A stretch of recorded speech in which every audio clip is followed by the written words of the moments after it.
Hello, welcome to this video. We are talking about dependent events. Those are events where the occurrence of one event has an effect on the probability of another. So because one thing happened, somehow that affects the other. Usually it's like you have so many options, you choose one, now you want to choose another, and that original option has been like kept, so you can't pick it again. If A and B are dependent, then the probability of A and B happening are the probability of B happening times the probability of B given A has occurred. So that's a whole thing.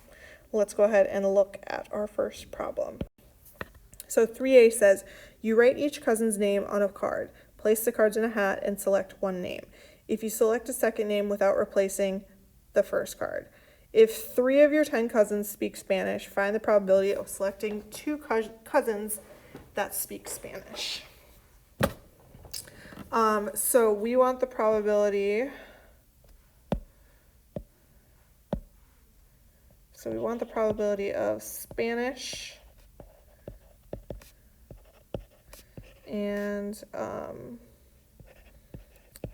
Spanish given Spanish. I know that seems weird, but so you want the probability of picking someone who speaks Spanish and the probability of Spanish and Spanish. So for this one, what you're going to do is we want the probability of Spanish just to begin with, multiplied by the probability of Spanish given you pick someone who speaks Spanish.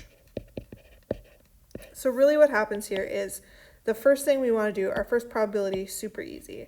My total number of cousins is 10. They tell me 3 of them speak Spanish. So right off the bat, I have a 3 out of 10 shot of choosing a cousin who speaks Spanish. Now, I've picked one cousin. So when I choose the second one, I have one less option total because I picked Billy. He's going with me. Now, Billy can't be chosen again. Also, I already picked one who spoke Spanish, so I only have 2 Spanish-speaking cousins left. So it's going to be 2 out of 9. Essentially, because this person matched this second thing, we're just subtracting 1 from the total and 1 from how many options I had. Then we're going to multiply them together. So we're doing 3 times 2, which is 6. 10 times 9, which is 90. I believe we can divide those both by 3. And by believe, I mean I know. 6 divided by 3 is 2. 9 divided by 3, 90 divided by 3 is 30. Oh man, can I divide them both by 6?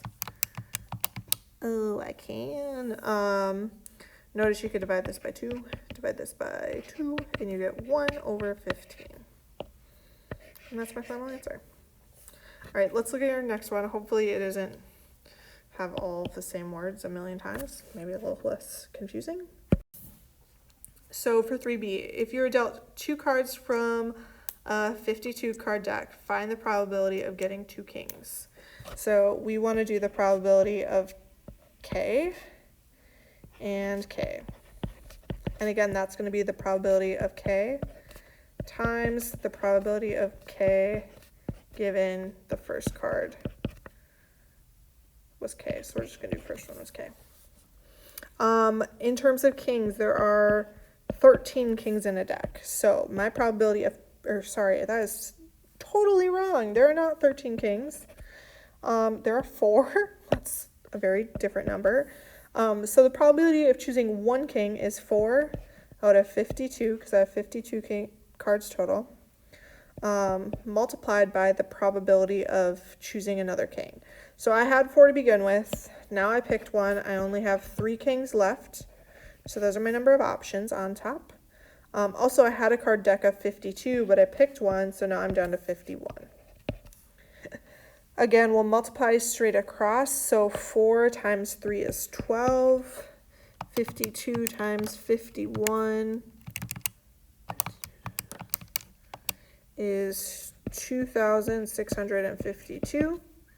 12 divided by 2,652. Let's see if we can simplify that. That's actually the same as 1 over 221. Again, I just simplified in my calculator. Those are dependent events. Really, it's just that second fraction changes a little bit. Thank you for watching. If you have any questions, please don't hesitate to reach out to your math teacher.